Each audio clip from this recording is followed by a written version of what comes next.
Welcome to week 13 of the practice.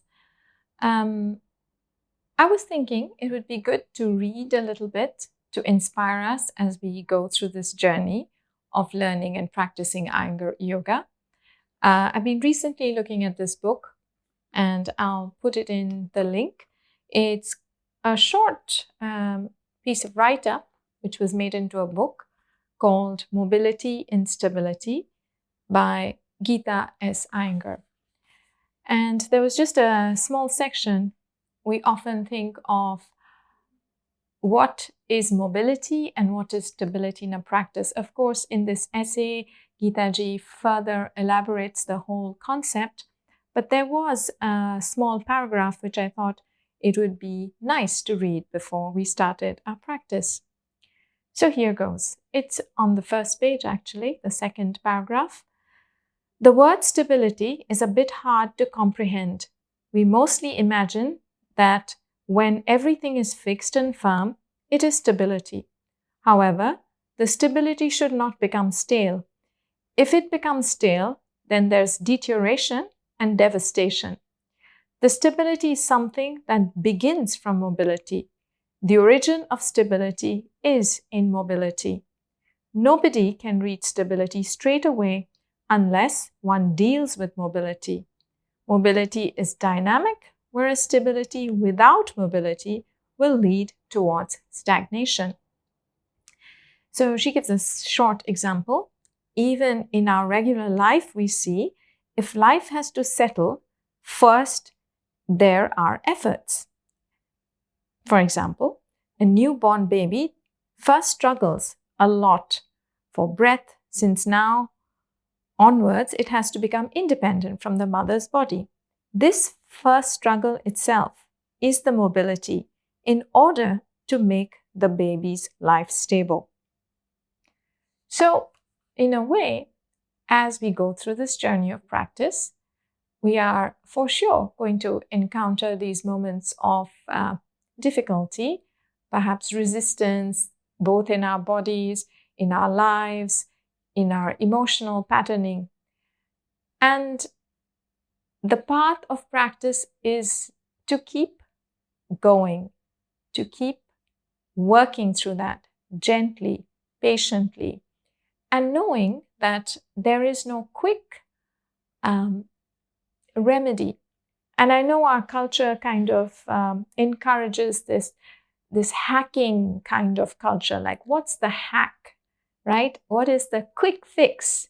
Give me a short, quick way to do this. But that perhaps comes from an impatience to take time over something, to allow something to grow to its full maturity, and to honor the process. Well, I'll just keep it to that, and hopefully something in those words will inspire you. And let us begin our practice. So take a comfortable seat. Bring your hands close to the side of the body. Press the fingertips down. Lift the sides of the waistline. Take your outer shoulders back, bringing your upper arms in, moving the shoulder blades in, lifting from the base of the spine. Maintaining this lift and length of your spine, bring the palms of the hand, let it rest at the center of your heart. Close your eyes for a few moments. Begin to observe the breath, normal soft inhale and normal soft exhale, breathing in and breathing out gently.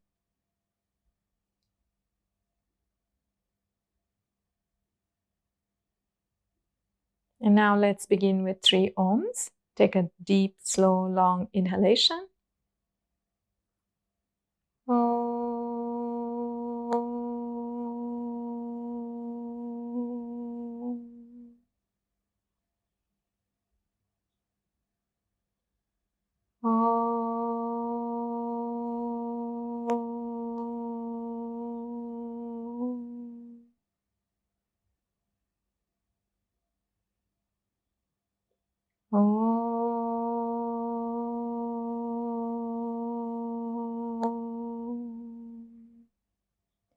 Yogena chitasya padena vacham malam sharirasya chavaidakena yopa karotam pravaram muninam Patanjalim pranjaliranatosmi abahu purushakaram shankhachakrasidarinam sahasra shirasam shvetam pranamami patanjalim harihi om.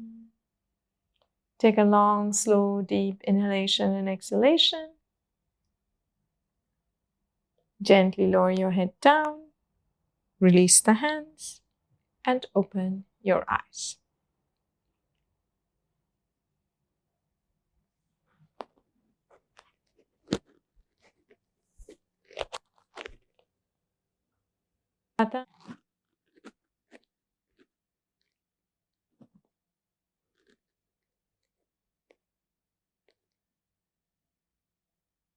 Let's start by standing in Samasthiti.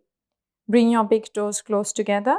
Evenly spread the bottom of your feet. Lift the side chest, taking the outer shoulders back, elbows straight, extending all the way to the fingertips.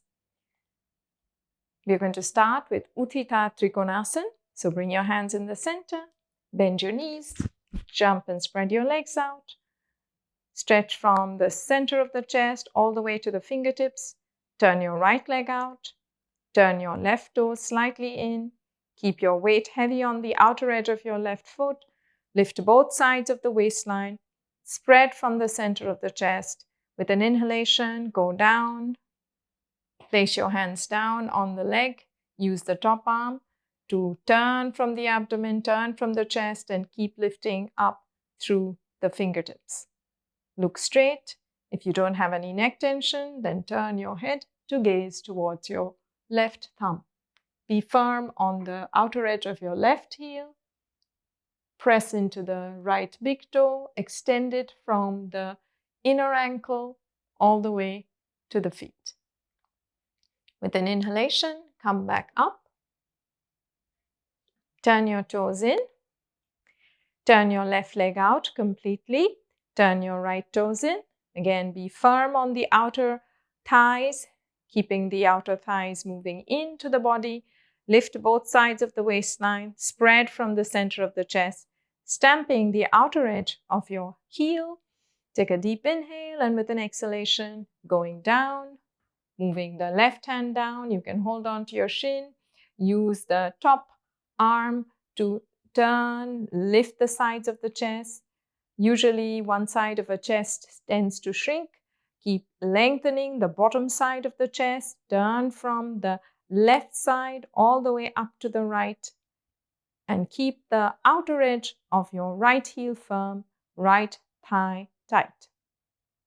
Again, you may look to turn up. Gaze towards the fingertips, keeping both sides even. Now use the top arm, inhale and come up. Turn your toes in, jump and walk back, taking a couple of moments here, joining your feet, keeping the outer shoulders back, extending through the fingers. Utthita Parsvakonasana. You may take your blocks, I already have them close by, keeping them behind. Stand with your feet together again.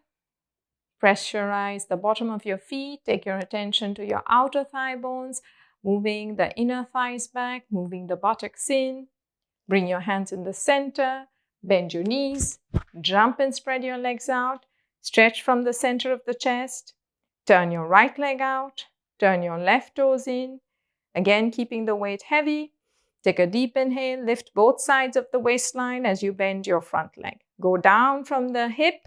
At the same time, when you lower your front leg, creating a 90 degree with the top thigh and the lower leg, keep your right inner knee moving back, but keep the right buttock moving in, turning from the right hip to the left. So this rotation remains.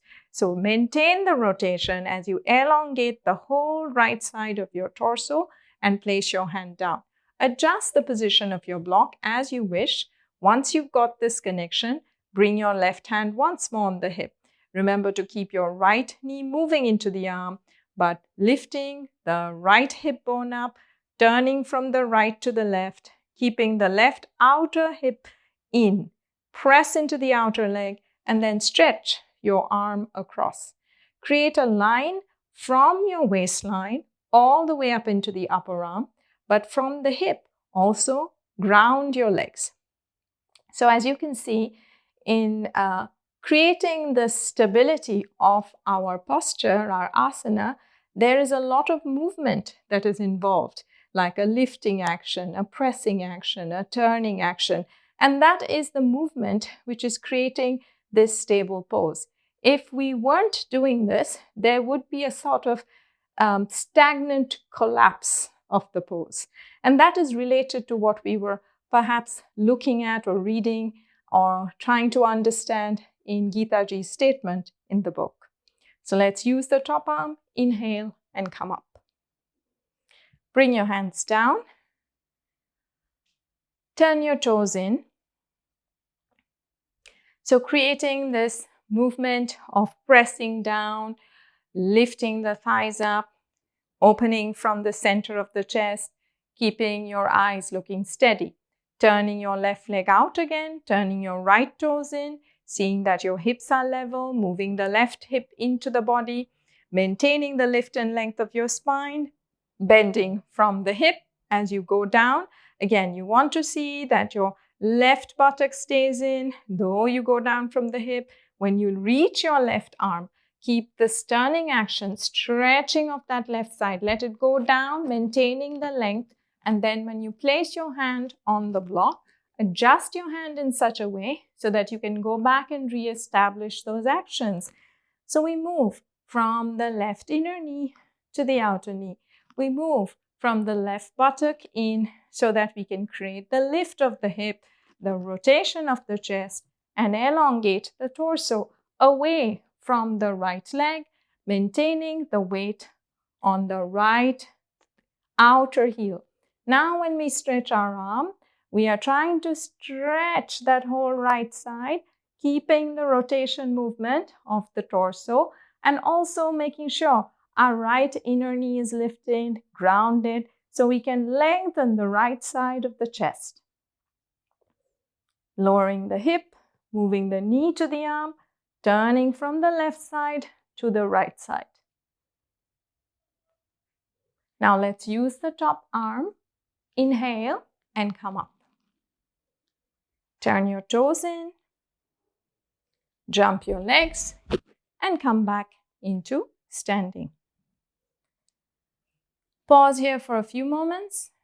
Again, focus your attention on bringing the outer thigh bones in, moving the front of the thighs back to connect more with the back of the legs, lifting the inner knees, drawing the outer shins in, and this kind of firm connection of the legs. Very important to keep doing it to create a natural lift from the pelvis so that the chest begins to spread and we can be in a more easeful upright position.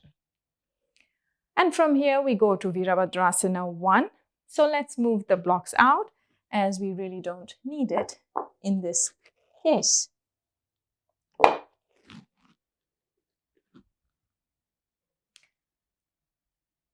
Let's bring our hands in the center, bend our knees, jump and spread our legs out, stretch out from the center of the chest, rotate your upper arms.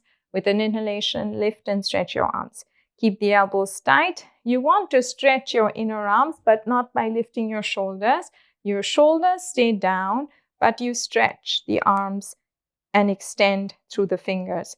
Turning yourself to the right side. So let's turn our right leg out completely.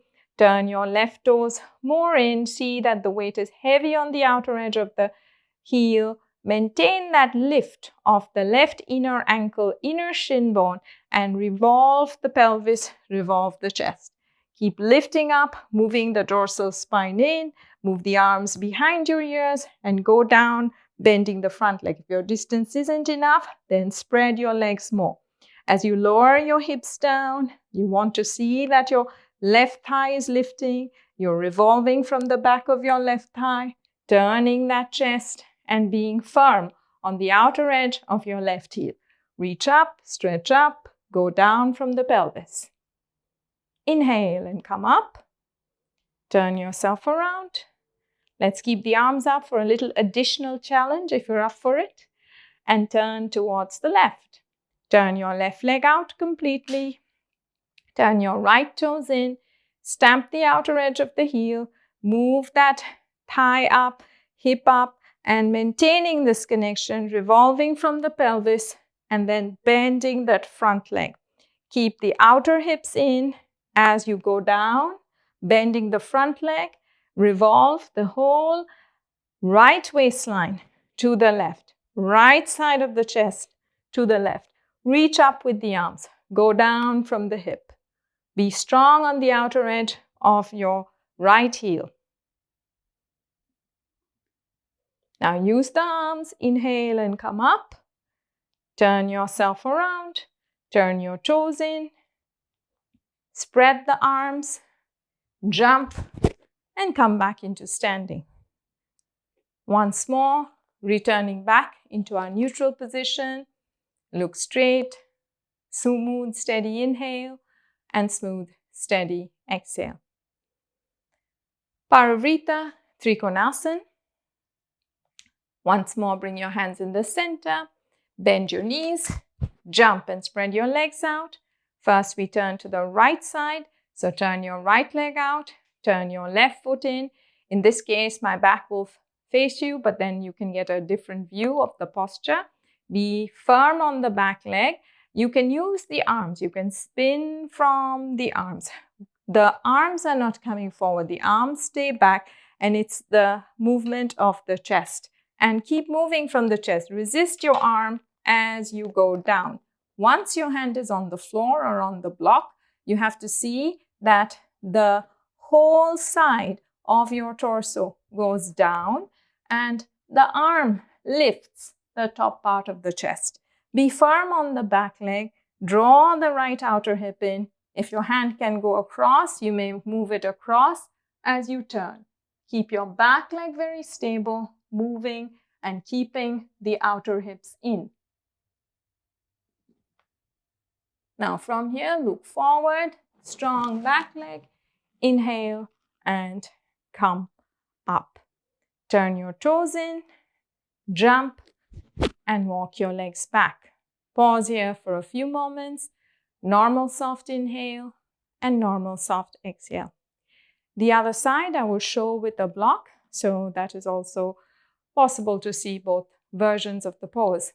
Bring your hands in the center, jump and spread your legs out. So I keep a block close to the inner leg. Turn your whole foot. The back leg is a bit of a support here as you turn your foot. And then when you turn your left leg, keep your left leg stretching. So stretch your left big toe. Stretch from this inner leg all the way. So it keeps the left thigh quite firm and tight. Maintaining this, as you turn your chest, you can bring your right hand on the hip, the left hand on the hip, and adjust your hand. So there are many positions, as long as your legs are straight. However, you want a position where, when you can press your hand, you're able to turn your abdomen. That means from this right waistline, in a bit like all the hip turns, you have to turn to your left. And that's what brings this down, right? So we are actually turning from the right side to the left as we press the hands and turn the ribs. As you're in the pose, you have to see, like, this is my wall. So sometimes I can even use the wall as a support, so I can turn my chest better, move my left hip away from the wall. So in that way, I have better access to my back. Yeah, supposing I'm rounding. Yeah, this is the position. Now I have the hand on the wall. I press into this.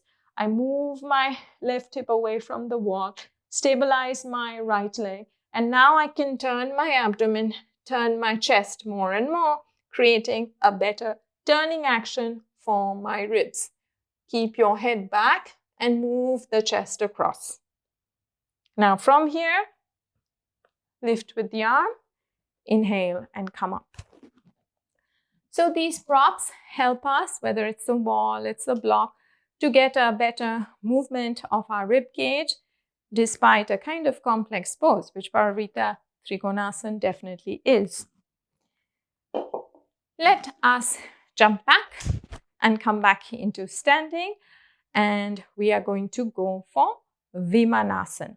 So you can once more, I might change the orientation this time of the mat, because it's going to give you an idea of how the turning action is in this pose. So just for this pose, since we have done it before, I'm going to change our mat around to give you an understanding of the pose in a different perspective. So you can stand with your right side. We're going to turn to the right side. So you can keep doing it the way you are. I'm just showing you this version so it's easy for you to understand another part of the pose. So we bring our hands in the center, jump and spread our legs out. So this is the position. So again, when you see me from the side, you can also adjust yourself accordingly. We have many ways of standing. We can be chest forward. So here is where your thigh has to move back, your buttock has to move in, but not pushing your hips forward. So standing tall, standing straight. Now when you turn your right leg out and you turn your left foot in, now I'm going to turn my chest, right? So the hips stay compact, and as I begin to turn from my left side to the right, actually the shorts, the color difference should make it clear. I'm turning from my left to the right. Even the arms, the back armpit is turning from the left to the right, right? So my whole torso, which was facing this direction, is beginning to turn to face the front leg. And then what happens? A little bit of this. That means I have lost the support of this side. So I have to draw that right thigh in into the body. I have to see that it goes back in. So I lift that right pelvis up and maintain the rotation. Then it's a question of bending. In most cases, what happens is we kind of bend into this, causing stress in our back. So this is where you have to go to the side of your thigh, move it in so that you can move your right inner knee to the outer knee. So there's space again. And then I have a chance to turn my chest, keeping this connected. So now I can levelize myself. So you have to be quite strong on the side of your outer thigh to move it in, to stay centered, to find the other leg and revolve, and then go down. So this is Vimanasana. Again, not collapsing into your hip. Yeah? So turn around, come back to the center. Now I turn to the other side to make it visible for you in the different way. Stand tall, stand straight, bring your hands in the center, bend your knees, jump and spread your legs out, have a good distance, spread through the arms. This is the side of the thigh, just a little below the hip. As we draw it in, then I have a better, the hips are loose, but this is what lifts the hips up. Now let's turn towards our left. So we turn the whole left leg out, the knee, the foot, the thigh. Turn your right toes more, 60 degrees turn, but the compactness of this pelvis remains as we revolve. Yeah, so then you can see my front hip bones stay more or less equal. If I was not firm on these outer legs, the turning would be a bit more here. Some part of my back would be compressing and I'd go into the pose like this. I'm exaggerating, but you get the picture, right? So the more firm we are here, the better the turning action, and we are able to lift from the base all the way to the chest. Then when you stretch your arms, definitely there's one side of our chest will not want to turn. So you have to go to the back of your body and really revolve. Also the front, you have to move. Move from here, move from the back. revolving, keeping this as a good guide. Don't let this become loose. So that becomes straight. And then we try to bend our leg, right? So stretch your arms, your upper body stays lifting away from the hip. I go to my left outer thigh bone, move it in. So then I can lift my left hip bone up and turn. So there is this turning action, the lifting action, stretching out. Be strong on the back leg, gripping here, revolve the waistline, going down. Vimanasana, again, I can turn a bit more perhaps from the right to the left. Now straighten your leg, turn yourself to the center, turn your toes in, jump, and bring your legs back. Pausing here for a few moments, soft, smooth inhale and exhale. And perhaps this is a good idea. There are many ways that we can do Prasarita Padottanasana. And here too, when you do Prasarita, I'll do it both ways. I'll do one side this direction, and then I will also show you the side way. Let's go for the side, usual conventional way first. So here is your pose, Parsvottanasana, which is the next posture in the sequence. And we are going to go stand in the center of your mat. Once more, taking your outer shoulders back, bring your hands in the center, bend your knees, jump and spread your legs out. Let's bring our hands on the pelvis. We are turning to the right side to begin with.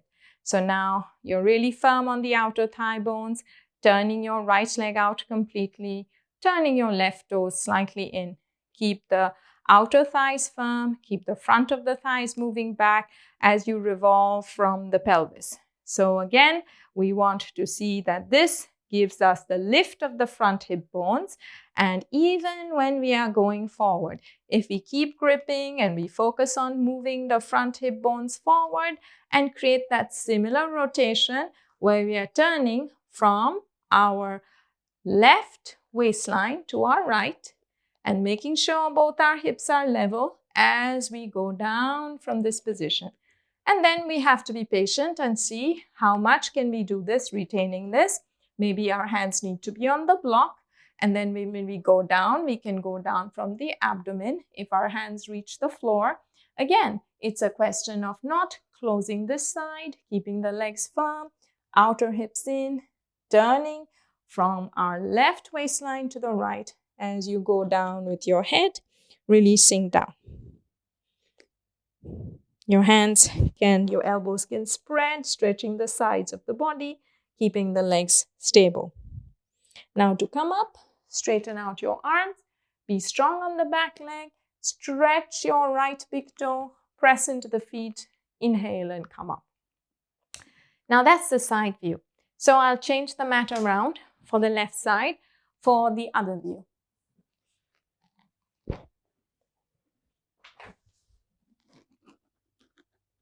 Okay, so now let's do the left side.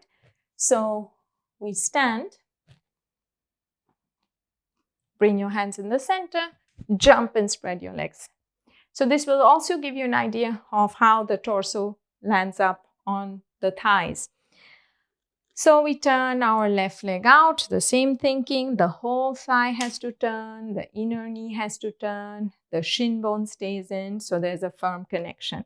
Then we turn our right toes in, the right foot in, so that we can stamp the leg. Then maintaining this grip, revolve from the pelvis. As we revolve from the pelvis, gripping here, keep lifting your right side up as we are turning from our right waistline to the left. Let's keep our hands on the hips, so it's a reminder of keeping the pelvis level. Now in this pose, Parsvottanasana, what we want to do is get our navel more in line with our frontal thigh.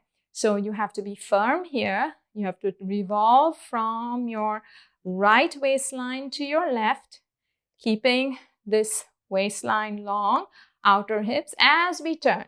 We turn, so that we can layer our abdomen, chest over this straight leg. So when we take our hands here on either side of the foot, there is a rotation here. So from my right waistline, I'm turning to my left.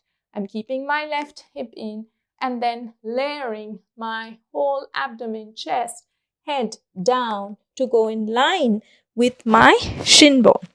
Now, this is also what tends to happen in forward bends. So it's not this with the hips sticking out and your spine bending this way. Actually, when you see it like this, it becomes really clear what we don't want and what we are attempting to do. We are shifting our torso, right? And we are going down so that our head, foot, leg stays more in line. So then the back is okay. It is not getting a turn and a twist, revolving the back ribs and extending. And then from here, you look up, you keep the arms straight, shift your weight to the back leg, bring your hands on the hip, tucking that outer hip in, come up. Turn your toes in, jump, and bring your legs back. Okay, so hopefully that should have given you a little bit more clarity on how to do Parsvottanasana. Let's continue on. The next one is Prasarita Padottanasana. So Prasarita Padottanasana is also quite, continues the whole forward movement of the spine. So we want to open these areas, the tightness of our hips, the buttocks, the hamstrings, and also learn to elongate our torso. And as we keep doing it over the years, changes definitely happen. And both our right and left side become much more balanced than when we started our practice initially. Let's bring our hands in the center, bend our knees, and jump and spread the legs out. Once more, have a good extension from the center of the chest, stamp the outer edges of the legs, and keeping the chest spreading. Remember these outer thighs, you draw them in, and you have to move your inner thighs back. Maintain a strong connection of the legs. Keep both front hip bones long as you go forward. Yeah, so we're going from here. Let's come into concave back position where the hands are underneath the shoulders, stretching the chest forward, and then stamping the legs. We walk our hands in. We keep our elbows in, releasing the head down, chest down. Here, the torso goes down straight, right? Now you can bring your hands again closer to the feet if that is possible. Bring your elbows in. Keep lifting the shoulders as you let the crown of your head go down in the direction of the floor. Keep your legs firm. These outer thigh bones in. Inner knees lifting as you release your head down, keeping the shoulders lifting away from the head. Stay here for a few moments. Spread the back. Knees tight, thighs tight. Soft breath, and just be mindful that you're not holding your breath in any of these poses. Please do not go down if you find your abdomen is clenching or gripping. It should be legs straight and going down so much that the abdomen remains breathing evenly.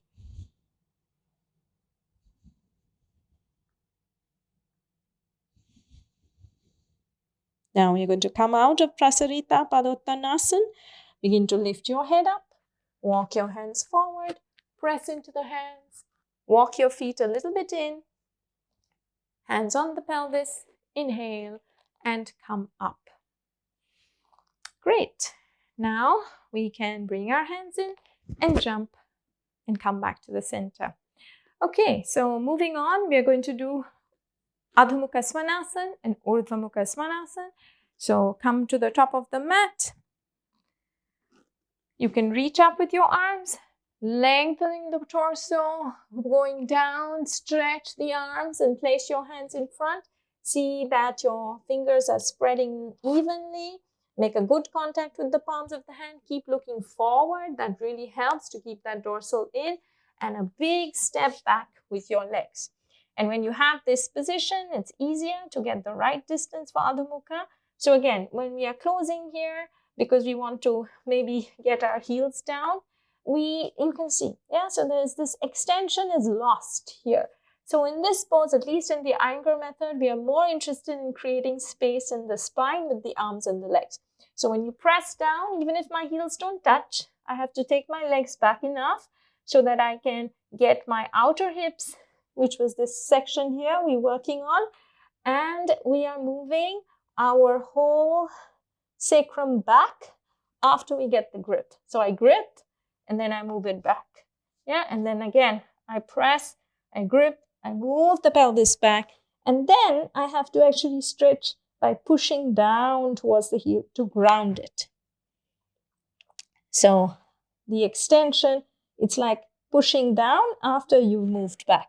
Keep your elbows firm, palms pressing, move the chest area in the direction of your legs, but keep the upper arms resisting. Now from here, look forward, keep your legs firm. Remember to keep lifting your thighs, lifting your inner legs, pressing into the toes as you go down. Your legs shouldn't collapse too quickly. They should still stay straight. As you take this straight, stretch your inner legs, shoulders back, and then, surprise, we are going to go for Chaturanga. So we can try it even if it doesn't happen. Look forward. Now keep moving your elbows back, abdomen in, and you lower your chest down. And this is Chaturanga. And then inhale and come up. And then back up to Adho Mukha. Arms straight, legs straight. Now I'll do a variation. What if it's not possible for us to do that strong work, right? So you can also go from here, directly from Adho Mukha. You go forward like you're doing a plank position. Option 1, you lower your knees down, hug your elbows in, and keep having the elbows point back. Remember in Prasarita, we had this movement of the elbows pointing back. Keep them close to the sides of the body and lower your chest down.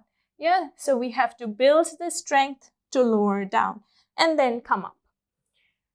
And this requires strength of your upper arm, so it's through practice. Now, what if you want to do it with straight legs? So Chaturanga Dandasana, another variation. You can go up. And as you're going down, keep your thighs tight. From here, you can go legs straight, bring your elbows in, look forward, keep extending through the heels as you lower your chest down. And you stay here looking straight.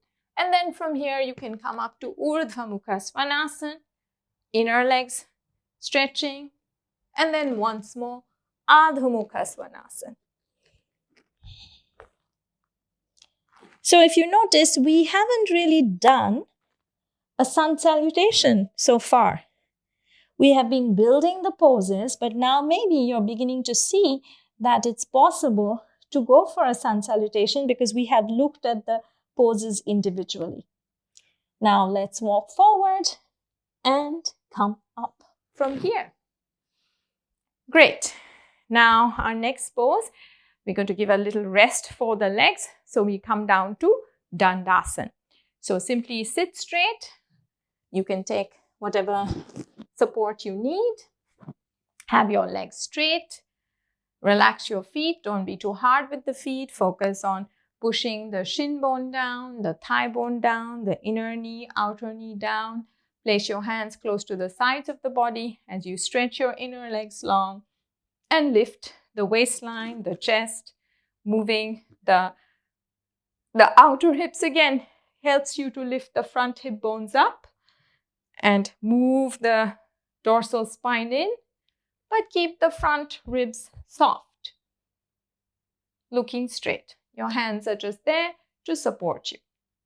So from Dandasana, Chaturanga Dandasana, we come to Dandasana, lifting the chest and pressing through the thighs. Now from here, we're going to go for Baddhakonasana. Now, generally, I think it is wise to take a little bit more support in Baddhakonasana because for most people, when we sit up high, our knees are quite high. And that means our groins remain tight. So you can take maybe a bolster, you can take 2 blocks. For now, I'm just going to use 2 blocks. So I'm assuming at home you might not have too many props. So if I just put the blocks like this, it creates a kind of seat for me, which is higher, and I sit up on it and I get the soles of my feet to touch. Yeah, so I'll move back so it's a bit more clear. Yeah, so first we join the bottom of the feet. You can bring your lower leg one by one as close as possible. So again, this is a hip opener, no doubt, but usually when most of us are quite tight in this region, so you have to be patient as you work on this pose. Couple of key points in Baddhakonasana. There is a resistance here. That means our shin bone is not dropping, it's lifting.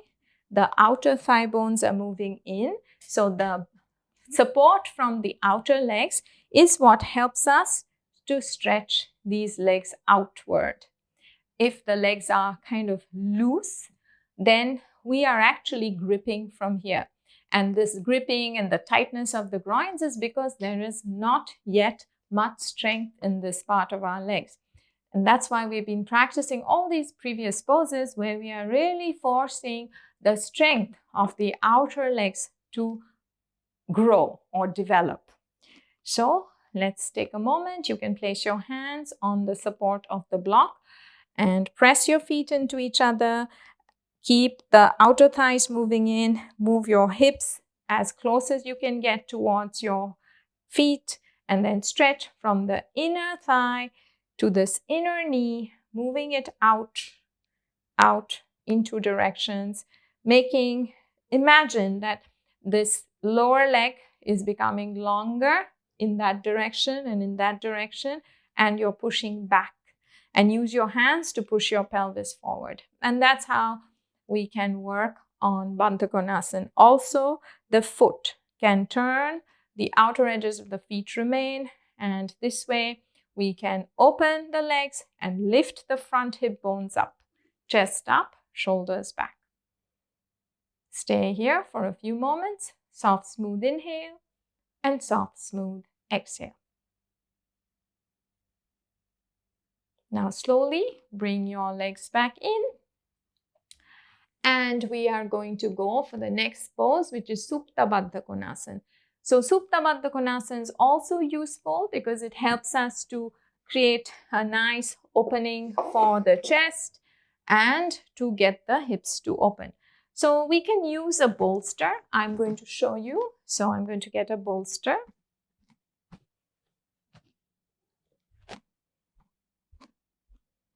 So that our chest can open a little bit more. And I'm going to use a block and maybe even a blanket for the head side. So in this position, I'm going to lay down like the legs were. But when we go here we want to open our back as well. So I layer my chest, so my chest has a bit more opening. I support my head and I open my chest. So the chest becomes more open. You can see the dorsal spine is moving in because of the bolster. My head is a little bit back. It's not high. So I have a chance to open my chest and stay here for a few moments in Supta Baddhakonasana. Soft, smooth inhale and soft, smooth exhale.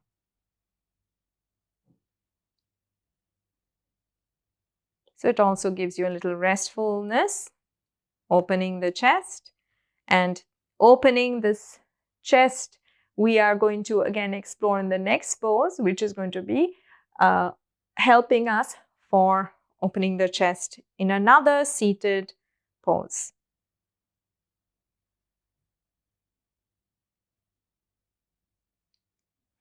Now slowly bring your feet closer, roll to the side, and let's move the props out. So I shift them out a little bit more. You can take another blanket if you wish and sit facing forward. We're going to do Upavista Konasana. So again, these are groin opening poses, hip opening poses. And when we sit, of course, it is very difficult to sit firmly on the floor.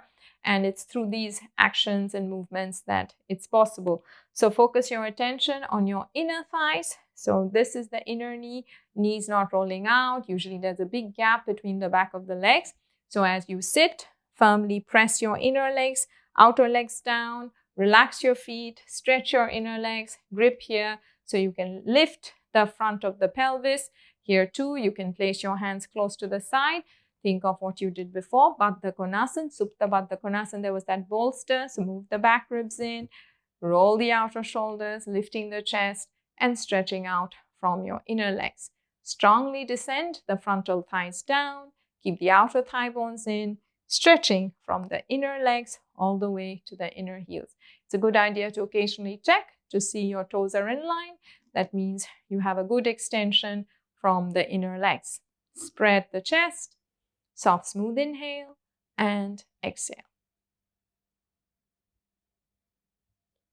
Upavista Konasana.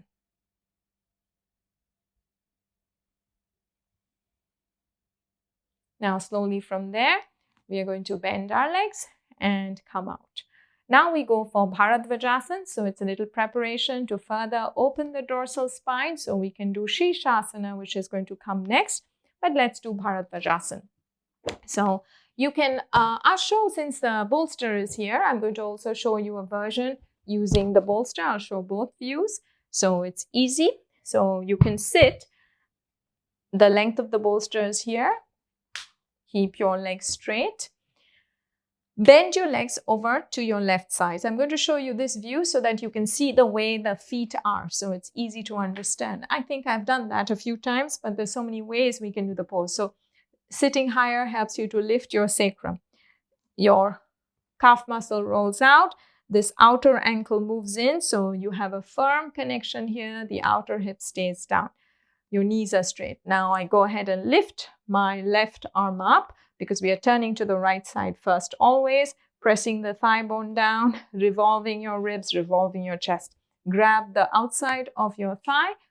Now the bolster provides me this leverage of the upper arm, and maintaining this, revolve the chest, revolve the spine. Yeah, so you want to really turn. Now I'm also going to show you the full version of Bharadvajasana. Here, the arm holds. So if that's not possible, we'll explore another way, but I want to show you the pose. So the rotation is here, and that helps you to move the shoulder back and move the dorsal spine in as you keep your hips level. So this is the back rib, which tends to go up, and through this work of our shoulders, our upper back, we can get this to move better for us. Now come back to the center. Of course, if it's not possible for you to grip this way, use your hands in this manner. Yes? Now turn around. And what's the front view like? It's this way. So moving your feet over to the right side now. And your knees are pointing straight. So both views are perhaps useful because from the side, you couldn't really understand how my knees were. The knees have to be pointing straight and in line with your hips. When you press the foot, don't have it in such a way that your hip cannot go down. So the pelvis remains level at all times. And then when we are turning over to our left side, you have to be strong, moving that right outer hip in, lifting that right waistline up, taking your right arm, holding the left knee, lifting upward. As you descend your whole right outer hip down, lift this whole area. Right waistline lifts and turns. Right side of the chest lifts and turns. So really turning the front of the body. Keep lifting the front of the body. The back of the body naturally becomes more narrow. As you revolve your chest, all these, we did Parivrttta, all this rotation work. This rotation from the hip, the chest is continuing on. Sternum up, chest up. Now slowly release and down. Okay, it's time for Sirsasana. So by now you have different variations of doing Sirsasana.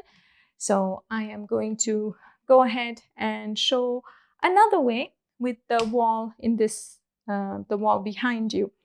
So I have shown you this way, I've shown you in the middle, and you can also have the front view, and that will perhaps give you an idea of how to work the legs with the help of the shoulders.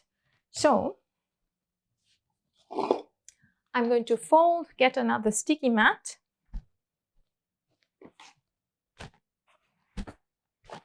And I'm going to put the sticky mat, I'm showing you from here how it would be. It would be really flush against the wall, right? But here we are going to go for this view, because then you can really see how the legs help and the arms help. So I interlace my hands, the knuckles go all the way into the wall. Apologies for turning my back to you, but this is just a short way to explain it. So I go down and put the knuckles against the wall. I get my elbows in. I put the crown of my head down.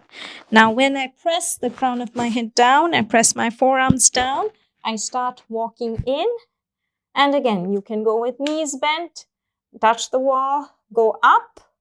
Or you can also just quickly show, we'll go with the legs straight. So you have to move your hips quite close. When you lift your right leg up, you go straight up and up. Now, often we don't realize, so we could be kind of collapsing a little, one leg working a little bit more, even if the wall is there. So how do we know? I mean, I can see myself now on a screen, but this is not visible to us most of the time. So what you have to pay attention is how you're pressing your forearms. So you press your forearms, lift your shoulders, and really dig your heels into the wall. And if you get your big toes to touch, then you kind of know that your outer hips are firm and in. So two parts for yourself, like you're blind. I don't know how my body is oriented, right, on the wall. But if I keep pressing my forearms, I keep squeezing the big toes, rolling the back of the thighs, moving my buttocks in, I kind of can get back into a state of steadiness. So if there's a tendency perhaps on one shoulder slightly dropping, I can actually feel this forearm is becoming loose. So I have to press. And you can see how by pressing that shoulder lifted. Also, say there's a tendency of my hip kind of pushing one leg the other way. It's hard to guess, right? And especially since we're upside down. So again, get your big toes to touch, get your outer hips to touch, draw the sitting bones in, buttocks in, let your legs stay on the wall. Press your heels into the wall so it will really activate your legs. At the beginning, don't be in a rush to get away from the wall. Really get both sides of your body to work, buttocks in, forearms pressing, shoulders lifting, and it'll teach you. And even sometimes, even if you're able to go off the wall, it's a very good practice to go back to the wall, to teach yourself to get both sides of your waistline to lift evenly. Okay, so now let us come down, one leg at a time, or bent knees. And then you can just rest.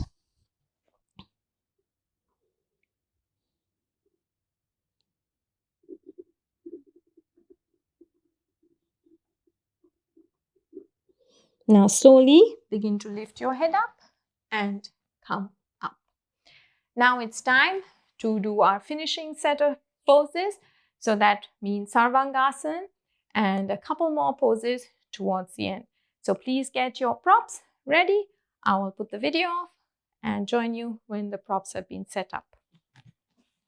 So let us begin with Sarvangasana. We're just going to do Sarvangasana, Halasana and Karnapindasana. So not too many variations today.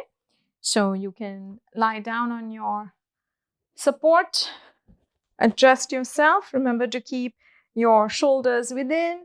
You just want to go to this base part of the neck here and then make sure your whole neck and curvature is good.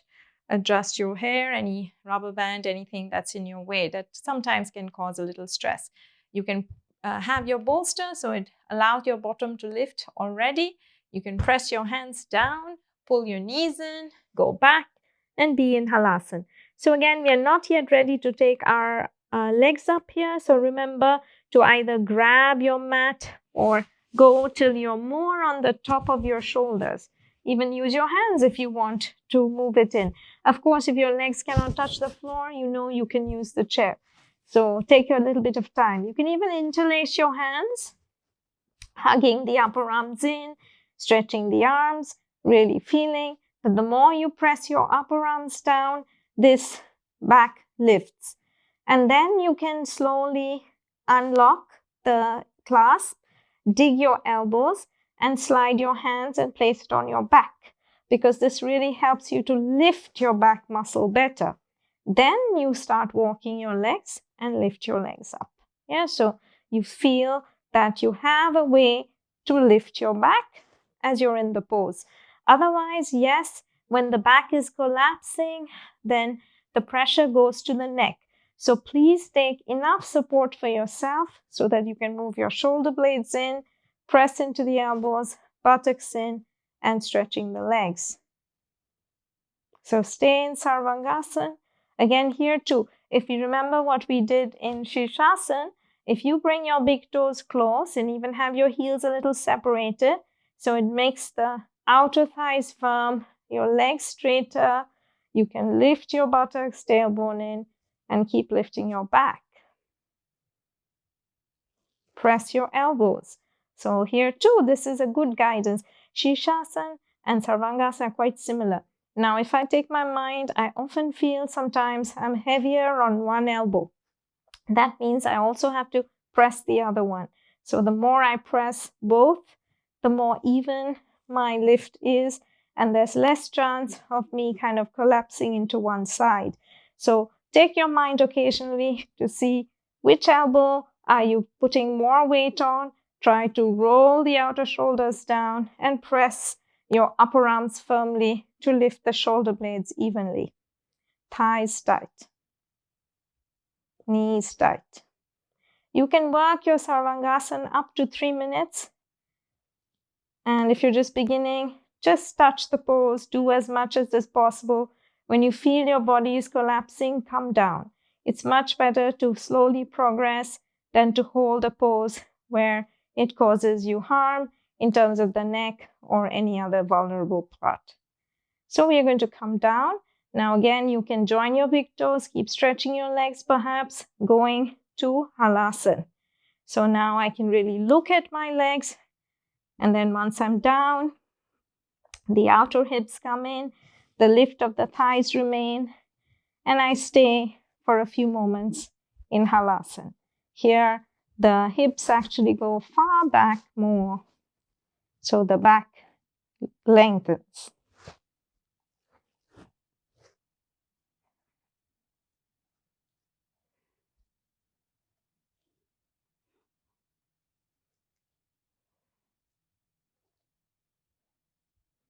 Now we're going to bend our knees and be in Karnapindasana.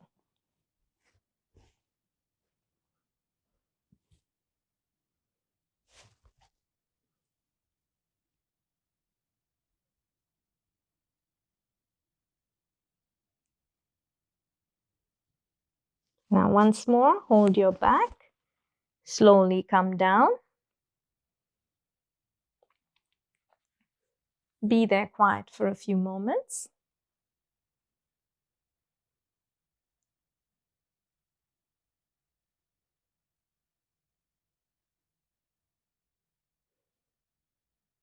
Okay, now roll to the side and come up. Okay, so the next pose is going to be Supta Padangustasana. So you can remove all the props and you just need a mat and a belt. Okay, so now we are going to do Supta Padangustasana 1 today. So you lie down, it's Supta, so it's a lying down pose, and you can keep your legs straight, moving the thighs down and laying down. Now hold the side edges of your mat, roll the outer shoulders, see that the chest remains open. Now we can use a belt so that it gives you better connection. And again, it's always learning to move from the hips rather than just lifting the leg. So you're going to bend your leg. You're going to put the belt around the arch of your foot, hold. Now when you straighten your leg, also be conscious of your left leg. So your toes are pointing up, your left inner thigh is going down like in Dandasana. Then press your foot into the belt, but keep the resistance and work by moving your thighs back and down towards the floor, down, and allow the leg to become straight. So you have to move from the bent position, pushing it back to straighten your leg. And that helps the leg to stay in line. Now, extend your leg. You can keep your toes a little soft. Don't be too hard there.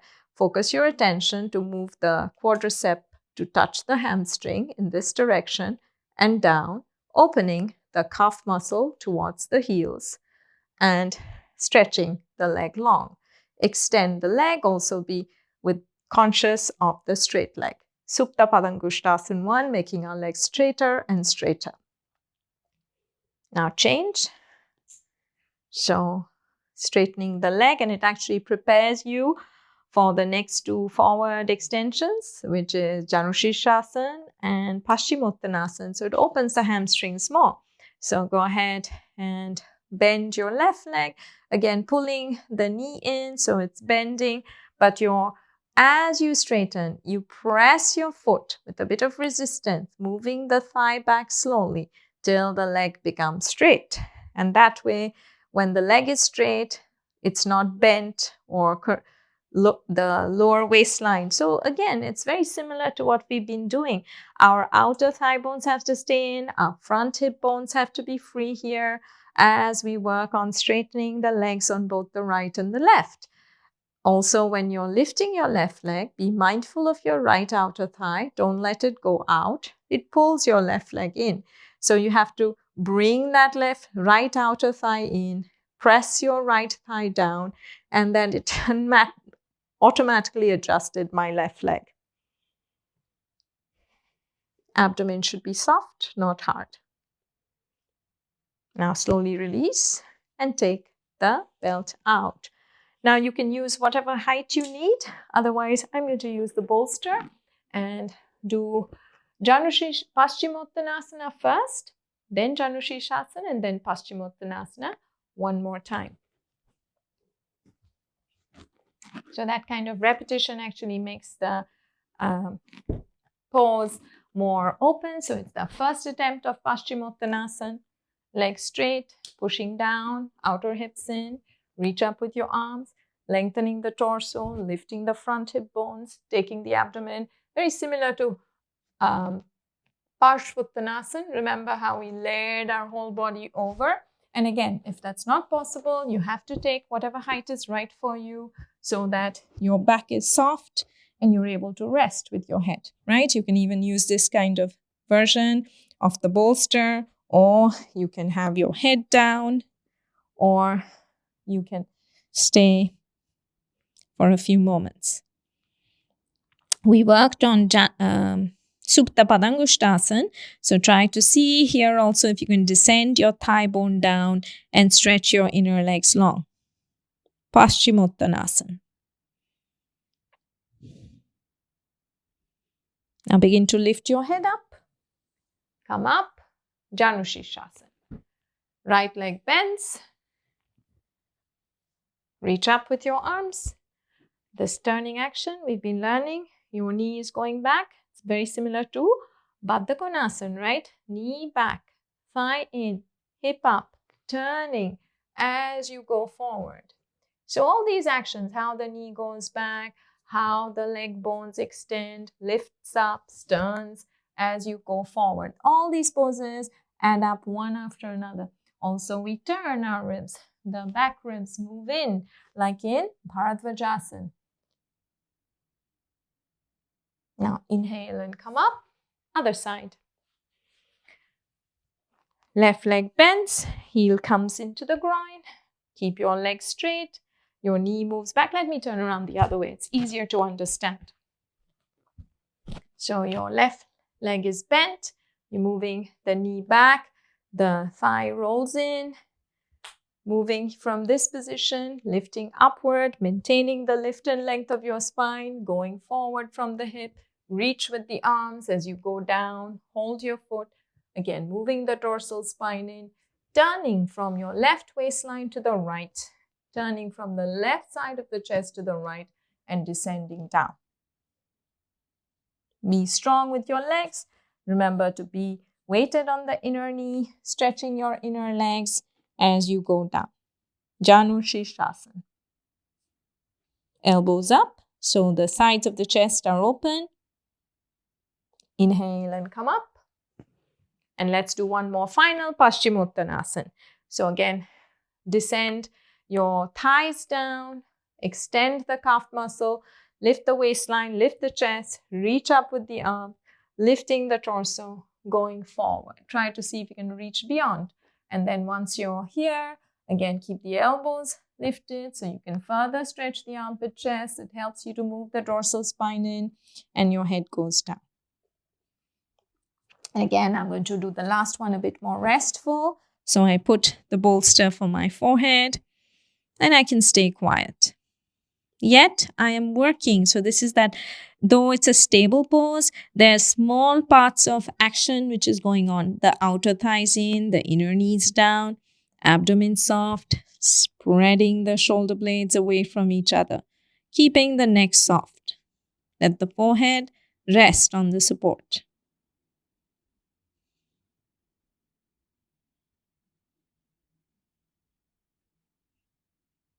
Now begin to lift your head up, reach with your arms, inhale and come up. Okay, and that comes to the end of our practice.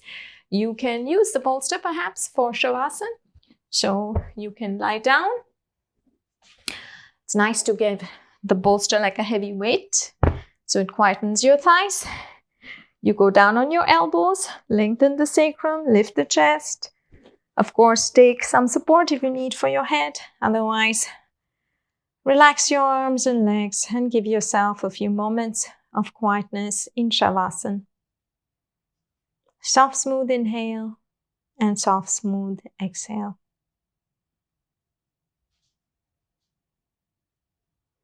And of course, you may pause the video now and just stay as long as you wish, or just ignore what goes on and take your own time.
Now take another deep, slow, long inhale and exhale.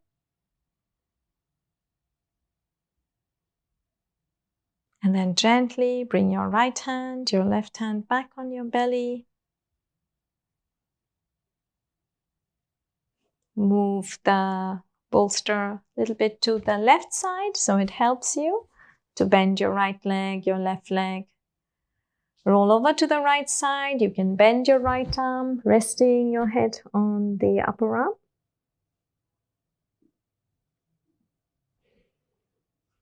And then use your left hand, press into the floor, inhale and come up.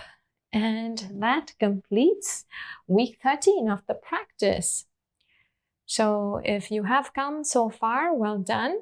And I hope that by now you know quite a few names of the poses and you're getting better at some of the poses. And wishing you well and good luck in developing this beautiful practice of Iyengar Yoga. Namaste.